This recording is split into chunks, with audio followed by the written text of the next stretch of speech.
everybody. I'm interested in when you've been talking about the term democracy and just inorganic terms. And now we, with people who've gone to really good schools, African Americans who've gone to Harvard and Yale, we always said education is, we got to get our education. But you see how they flowed into the education. And we're doing things that are actually damaging to the Congo now. You know, we're in jobs and they're saying, okay, let's do this. And it's actually damaging with MBAs and work and with people of color. So it seems as though we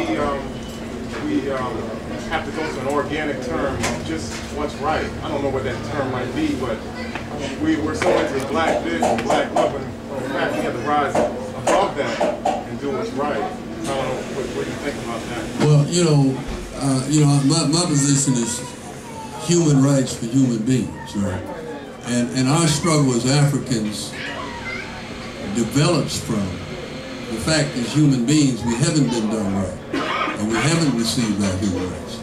And as human beings who have been deprived by people who have stolen our people, who have stolen our land, then we're entitled to certain group human rights. And those group human rights involve self-determination. So we are doing what's right. And I think that we have, but sometimes we lose sight of it though. Sometimes, and I think that's a criticism for the nationalist movement, not just for some of us, but for all of us. You know, we really lost, what is that term they use? You don't see the forest for the trees. I'm trying to, vision, we lost vision. Old folks talk better than we did. But in any event, but the deal is that, see, a lot of times we got off into talking about the white man's a devil, right? Okay, we got into talking bad about the white man. And so we lost the moral authority in a lot of instances in order to make the right points, right? The right point is that we're entitled to self-determination. There's no question about it. I mean, you got a bunch of Americans who claim that they had a right to have a revolution because of the price of tea and taxes, right? Okay. Now we getting people that's been enslaved and drug over a sea and dropped into the ocean, and there was a great program on BET, I believe it was, about slavery just recently. So you see all the hideous stuff that we've been going through. So the bottom line is that we do have to be right. But I think this is right. It is right, first of all, to understand that you cannot correct problems without power.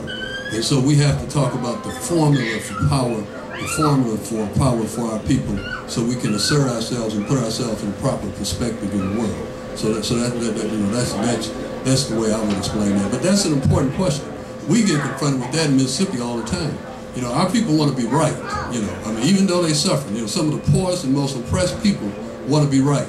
You know, they want to struggle ahead and get their freedom, but they don't do it vindictively and selfishly, and they just want to be right because they think that it's wrong, evil that put them in this situation, and it's only right, and in their words, God, that'll get them out of the situation. So you got to be doing the work, the good work. You can't be doing the bad work, and they're going to think you're going to liberate them. I don't care what you say. So that's another, but I think you're right on that point.